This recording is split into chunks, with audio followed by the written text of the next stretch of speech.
Beaucoup lisent ce passage de la Bible sans en saisir le poids spirituel. Pourquoi des esprits impurs ont-ils supplié Jésus de les envoyer dans un troupeau de porcs? Derrière cette demande étrange se cache une vérité sombre, un secret que peu de croyants ont discerné.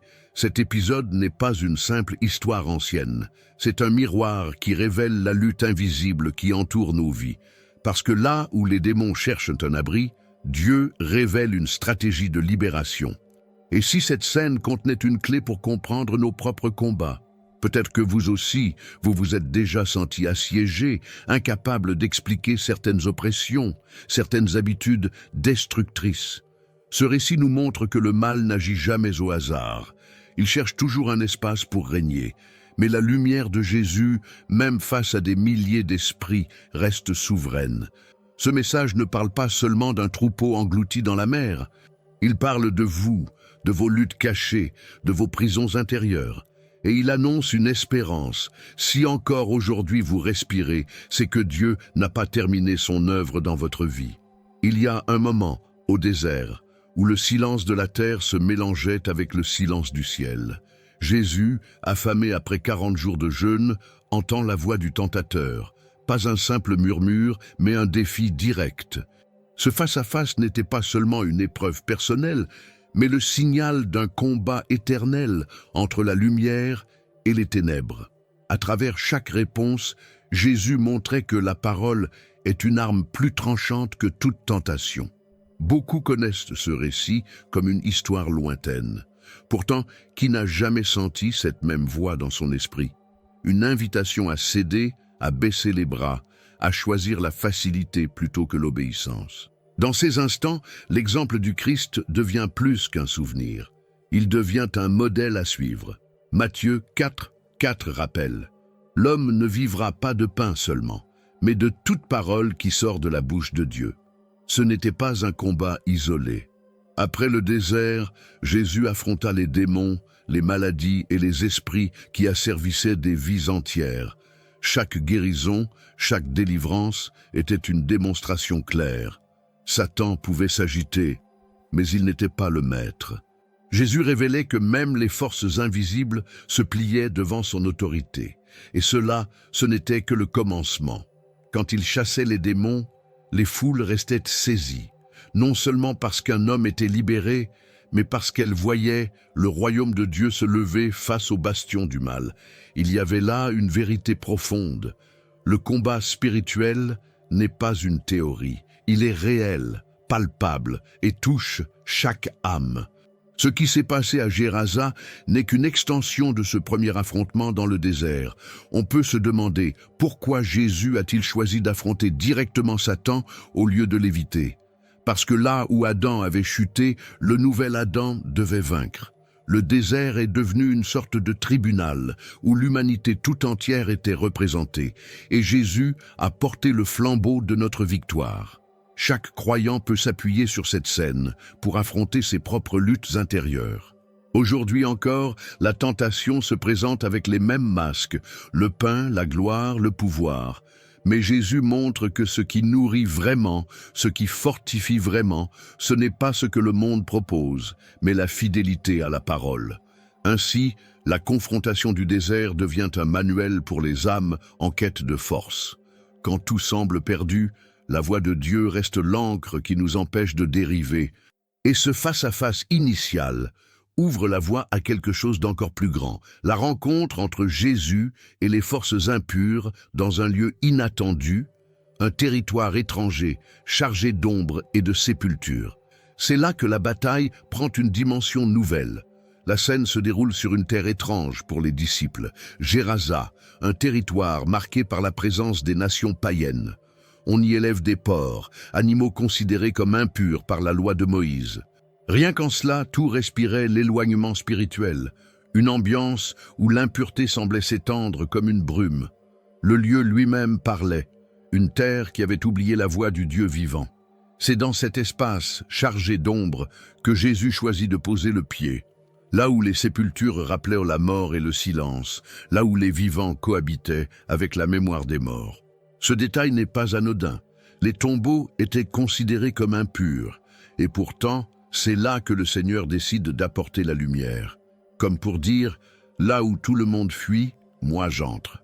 Imaginez les disciples, probablement mal à l'aise devant les porcs et les pierres tombales. Tout leur héritage religieux leur criait d'éviter ce lieu. Mais Jésus leur apprend que la grâce n'a pas de frontières.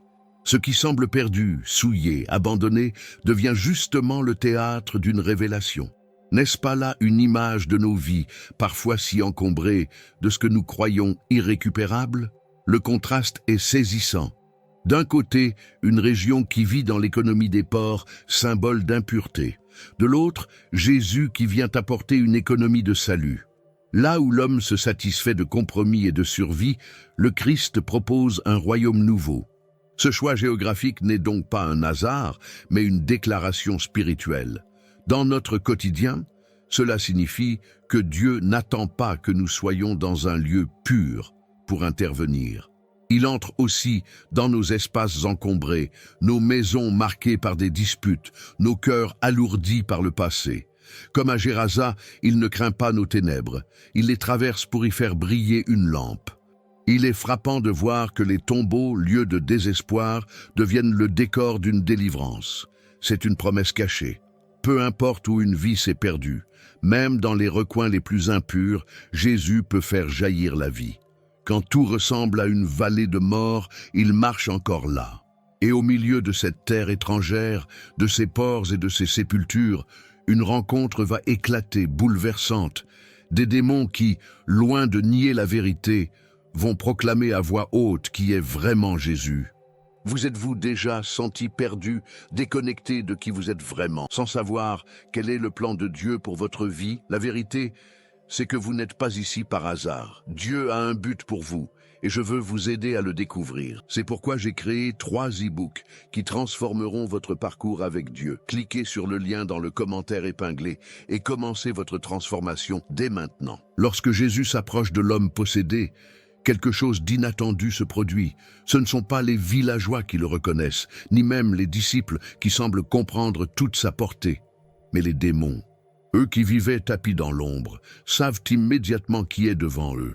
Ils ne disent pas « Rabbi » ni « Maître », mais « Fils de Dieu ». Leur parole devient, malgré eux, un témoignage prophétique. Cette reconnaissance n'est pas une déclaration de foi, mais un aveu contraint. Comme lorsqu'une vérité éclate au grand jour, impossible à dissimuler.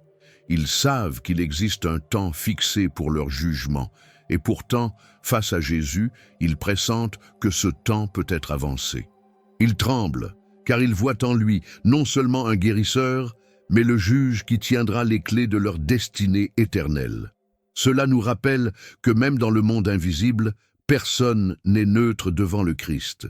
Soit on se soumet à lui par amour et obéissance, soit on est forcé de plier le genou par la vérité de son autorité. Jacques 2, 19 le dit clairement. Tu crois qu'il y a un seul Dieu? Tu fais bien. Les démons le croient aussi, et ils tremblent. Ce tremblement résonne encore aujourd'hui. Il est fascinant de voir que les démons qui veulent plonger l'homme dans la folie reconnaissent, malgré eux, la source de la vraie raison et de la paix. C'est un contraste saisissant. L'homme est enchaîné, déchiré, isolé, mais les démons à l'intérieur savent que la délivrance approche. C'est souvent ainsi dans nos vies. Les ténèbres qui nous oppressent savent qu'elles n'ont plus longtemps avant que la lumière surgisse. On peut en tirer une leçon pratique. Ce que nous ne discernons pas toujours dans nos combats, l'ennemi le sait. Il connaît la puissance de la prière, de la parole, de l'autorité du nom de Jésus. Et c'est précisément pour cela qu'il cherche à nous distraire ou nous affaiblir. Si les démons eux-mêmes reconnaissent sa force, pourquoi l'oublierions-nous dans nos propres batailles? Cette scène met aussi en lumière une vérité réconfortante. Le mal n'est pas éternel. Il peut se manifester, hurler, oppresser, mais son horizon est scellé. Le Christ a déjà fixé son terme. C'est pourquoi chaque vie libérée, chaque cœur qui se relève dans la foi est une annonce silencieuse de cette victoire finale. Et pourtant, malgré leur aveu, ces esprits vont oser formuler une requête étrange, une demande qui révèle leur véritable nature et qui nous conduit à l'un des épisodes les plus mystérieux de ce récit. Le contenu vous a plu et il a fait une différence pour vous? Cliquez sur « Merci » et soutenez notre travail. Après avoir reconnu l'autorité de Jésus, les démons ne cherchent pas à négocier une victoire, mais à gagner du temps. Ils savent que leur destinée est le tourment, un lieu préparé pour eux. Pourtant, ils implorent une alternative, entrer dans un troupeau de porcs. Cette scène, à première vue étrange, révèle la logique du mal, toujours chercher un refuge provisoire, même au prix d'une destruction certaine. On pourrait s'attendre à un refus radical du Christ, mais il leur accorde cette permission, non pas pour les épargner, mais pour montrer au monde visible ce qui habite le monde invisible. Libérer l'homme possédé ne suffisait pas, il fallait dévoiler la nature même du mal. Impur, destructeur, insatiable, les porcs deviennent un miroir, un écran sur lequel se projette la noirceur des esprits. Ce choix a aussi une dimension pédagogique. En permettant aux démons d'entrer dans ces animaux considérés impurs, Jésus rend tangible une vérité spirituelle. Ce qui est souillé ne peut produire que mort et chaos. De la même manière, nos compromis avec le péché, même apparemment anodins, finissent toujours par révéler leur vraie couleur. Un mensonge accepté, une rancune entretenue deviennent tôt ou tard des chaînes visibles. Il y a aussi une dimension économique. Pour les habitants de la région, ces porcs représentaient richesse et subsistance. Et voilà que soudainement, tout s'effondre, comme pour rappeler que le mal touche toujours là où les hommes placent leur confiance. Lorsque l'argent, la sécurité ou les biens deviennent notre appui, une seule secousse suffit pour que tout disparaisse. Dans notre vie quotidienne, cette scène pose une question simple mais tranchante. Préférons-nous garder nos porcs ou accueillir la liberté que Christ propose? Beaucoup choisissent la stabilité apparente de ce qui les enchaîne plutôt que la délivrance qui demande foi et abandon. Mais Jésus nous montre qu'il n'y a pas de compromis possible entre la lumière et les ténèbres. Et il faut noter, le Seigneur n'agit pas pour plaire à la foule, mais pour sauver une âme. Aux yeux des habitants, un troupeau s'est perdu. Aux yeux du ciel, un homme a été restauré. Cela rappelle combien Dieu valorise une seule vie, même si le prix semble disproportionné. Car pour lui, chaque âme vaut plus que tous les trésors du monde. Mais cette demande acceptée par Jésus conduit à une scène dramatique et soudaine. Le troupeau entier, possédé par l'esprit de destruction, se précipite vers son propre abîme. Dès que les démons entrent dans les porcs, le résultat est immédiat et brutal. Une course folle vers la mer, une noyade massive. Le mal, même lorsqu'il obtient un abri provisoire, ne sait rien faire d'autre que de détruire. Cette scène, aussi choquante que saisissante, devient une parabole vivante. L'impureté conduit toujours à l'autodestruction. On pourrait croire que ces animaux n'étaient qu'un détail, mais leur comportement révèle une vérité universelle. Quand le mal habite, il pousse à la fuite, à la panique, à la perte. De la même manière, dans nos vies, certaines habitudes ou relations imprégnées d'ombre finissent par nous précipiter vers des abîmes. Ce n'est pas un hasard, c'est la logique même des ténèbres. Les disciples, témoins de la scène, devaient être bouleversés. Voir un homme libéré, mais un troupeau entier périr, devait poser des questions douloureuses. Pourtant, c'était un signe visible. La délivrance d'une âme coûte parfois la révélation publique du prix du mal. La vie d'un homme avait été sauvée, et le monde devait voir ce que cachait son esclavage invisible. On retrouve ici une leçon concrète. Tout ce qui s'éloigne de Dieu finit par courir vers sa propre fin, que ce soit une dépendance, une obsession ou une passion mal orientée, le résultat est semblable à cette ruée des porcs vers la mer. C'est une invitation à discerner ce qui en nous court vers l'abîme avant qu'il ne soit trop tard. Cette scène illustre aussi la différence entre ce qui est vivant mais asservi et ce qui est libéré mais fragile. Les porcs dominés se perdent. L'homme affaibli mais libre retrouve son bon sens. C'est le contraste radical entre un cœur habité par l'ombre et une âme touchée par la lumière. Il est bouleversant de voir que, même dans leur fuite, les porcs accomplissent une prédication silencieuse. Le mal n'a pas de futur, il s'anéantit lui-même. C'est comme une prophétie vivante inscrite dans les eaux de la mer. Tout ce qui se sépare de Dieu finira englouti. Cette vérité, dure mais claire, devait rester gravé dans l'esprit de tous les témoins. Et pourtant, au lieu de se réjouir pour l'homme libéré, les habitants vont fixer leurs regards ailleurs, non pas sur la grâce, mais sur leur perte. Là commence un contraste saisissant entre liberté spirituelle et attachement matériel. La scène devrait être une célébration. Un homme que personne ne pouvait retenir, ni avec chaîne, ni avec parole, se tient désormais assis, vêtu et dans son bon sens. Mais au lieu de la joie, les habitants fixent leurs yeux sur les flots. Leurs ports ont disparu, leur richesse s'est engloutie. Ils voient la perte matérielle, mais pas le miracle de la libération. Ce détail, troublant, en dit long sur le cœur humain. Combien de fois préférons-nous garder nos ports, nos sécurités, nos habitudes, nos biens, plutôt que d'accueillir Jésus et son autorité? Pour ces villageois, un seul homme guéri valait moins qu'un troupeau perdu. Et ce choix résonne encore aujourd'hui. Que plaçons-nous au-dessus de l'œuvre de Dieu? Il y a là une leçon amère, mais nécessaire. Parfois, nous demandons à Dieu d'agir, mais lorsque son intervention bouscule nos priorités ou touche à notre confort, nous le renvoyons. Comme les Géraséniens, nous pouvons dire inconsciemment « Sauve, mais ne touche pas à ce que j'aime ». Et pourtant, Jésus vient toujours avec une invitation à préférer la vie éternelle au gain éphémère. L'Évangile ne nous cache pas cette tension.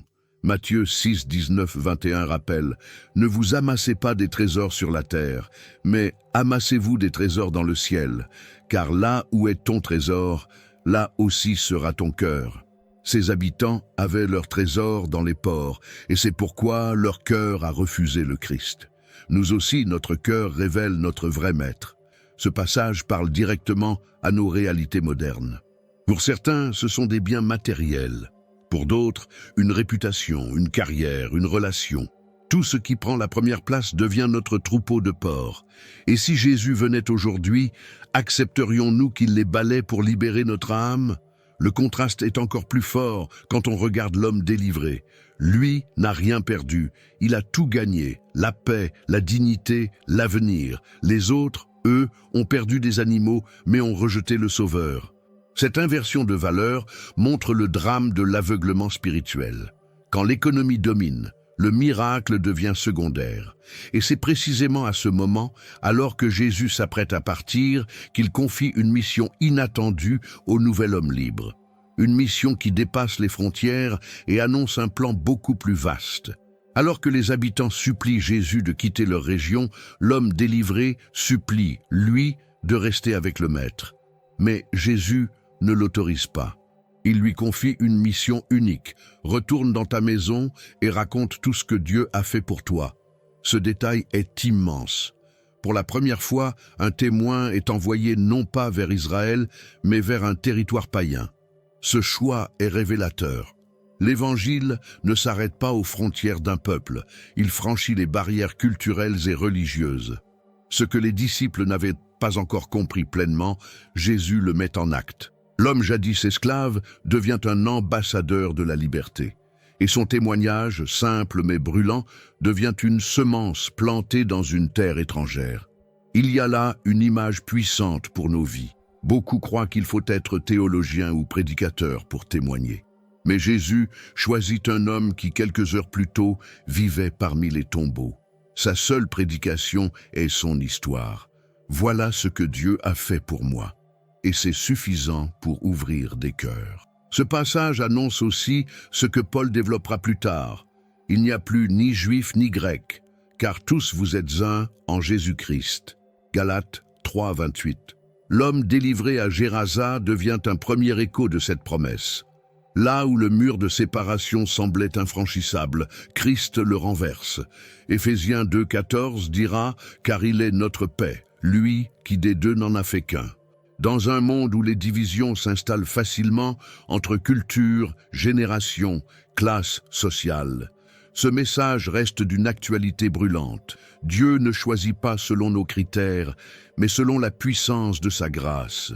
Celui qu'on considérait perdu, dangereux, impur, devient porteur d'une bonne nouvelle universelle. On pourrait dire que cet homme est le premier missionnaire envoyé par Jésus dans un monde non juif. Non avec une formation, mais avec une vie transformée. Et n'est-ce pas là le cœur de l'Évangile? Ce n'est pas seulement une doctrine à apprendre, mais une expérience à partager. Chaque cicatrice guérie devient une parole vivante pour les autres. Et cette mission donnée à un seul homme ouvre une réflexion plus large. Qu'en est-il de nous? Sommes-nous prêts à être envoyés là où Jésus nous place, même si ce lieu semble étranger ou inconfortable? La réponse se trouve dans le contraste final que ce récit nous laisse entre le terrestre et le spirituel. Ce récit se termine par une tension qui ne s'éteint pas. Certains choisissent Jésus, d'autres préfèrent leur port. C'est le drame de l'humanité, l'attachement au terrestre, même lorsqu'il conduit à la perte contre la promesse d'une liberté éternelle. Matthieu 6, 24 le dit avec force. « Nul ne peut servir deux maîtres. Vous ne pouvez servir Dieu et Mammon. » Regardons l'homme libéré. Il n'a rien de matériel à offrir, et pourtant il possède désormais ce que l'argent ne peut acheter, la paix de l'âme. À l'opposé, les habitants gardent leur maison et leurs terres, mais renvoient le seul qui pouvait leur donner la vie véritable. Le contraste est cinglant. Mieux vaut perdre des troupeaux que perdre le Sauveur. Cette scène est aussi un miroir pour nous. Combien de fois nous agrippons-nous à ce qui finit par nous détruire, plutôt que de lâcher prise pour recevoir une transformation? Les choix se répètent, garder la rancune ou pardonner, rester dans une dépendance ou chercher la délivrance, privilégier les biens ou investir dans la vie éternelle. Chaque décision révèle de quel côté nous penchons. Paul, dans Romains 12, 2, exhorte « Ne vous conformez pas au siècle présent, mais soyez transformés par le renouvellement de l'intelligence. » C'est exactement le dilemme de Gerasa, se conformer au système économique des ports ou accueillir la nouveauté d'une vie renouvelée par l'esprit. La véritable adoration consiste à choisir la transformation, même au prix d'un renoncement. Et si l'on réfléchit bien, le terrestre semble toujours plus rassurant. Il est tangible, immédiat, mais le spirituel, bien qu'invisible, est ce qui subsiste. Comme une lampe qui éclaire dans l'obscurité, il révèle ce qui a de la valeur éternelle. Ce récit appelle chacun à se demander « Qu'est-ce que je tiens si fort que j'en rejette le Christ ?» Il faut aussi voir l'espérance dans ce texte. Si même un homme rejeté par sa société, perdu parmi les tombes, a été restauré et envoyé, cela signifie qu'aucune vie n'est trop loin pour être relevée. Le choix spirituel reste toujours ouvert, même pour celui qui se croit prisonnier de ses chaînes. Là où le mal crie sa dernière victoire, Jésus murmure encore « Lève-toi ». Ainsi, cette confrontation entre le terrestre et le spirituel n'est pas seulement l'histoire d'un village ancien. Elle est l'histoire de chaque cœur, aujourd'hui. Le Sauveur continue de se tenir à la porte, offrant la vie. Mais la question demeure. Allons-nous l'accueillir ou préférerons-nous nos troupeaux engloutis? Ce récit nous met face à une décision qui ne peut plus être repoussée. Les habitants de Gerasa ont choisi leur troupeau au lieu du Sauveur. Et vous, qu'allez-vous choisir? L'attachement à ce qui passe ou la liberté que seul Christ peut offrir? Peut-être qu'aujourd'hui, vous sentez encore ces chaînes invisibles, la peur, l'amertume, le poids d'un passé qui refuse de s'éteindre. Mais souvenez-vous, si Jésus a libéré un homme abandonné parmi les tombeaux, il peut aussi vous relever, vous restaurer et vous envoyer comme témoin. Posez-vous cette question. Qu'est-ce qui, dans ma vie, ressemble à ce troupeau de porcs? Qu'est-ce que je protège au point de rejeter la visitation de Dieu? Ces réflexions sont douloureuses, mais elles ouvrent une porte vers une transformation réelle. N'oubliez pas que chaque souffle est une preuve de grâce. Si vous êtes encore en vie, c'est parce que Dieu n'a pas terminé son œuvre en vous. L'histoire de Gerasa n'est pas un récit de perte, mais une annonce d'espérance. Jésus est plus fort que toutes les ténèbres. Si ce message a touché votre cœur, je vous invite à ne pas garder cette lumière pour vous seul. Abonnez-vous à cette chaîne, activez les notifications et marchez avec nous dans la découverte de ces mystères bibliques qui transforment les vies.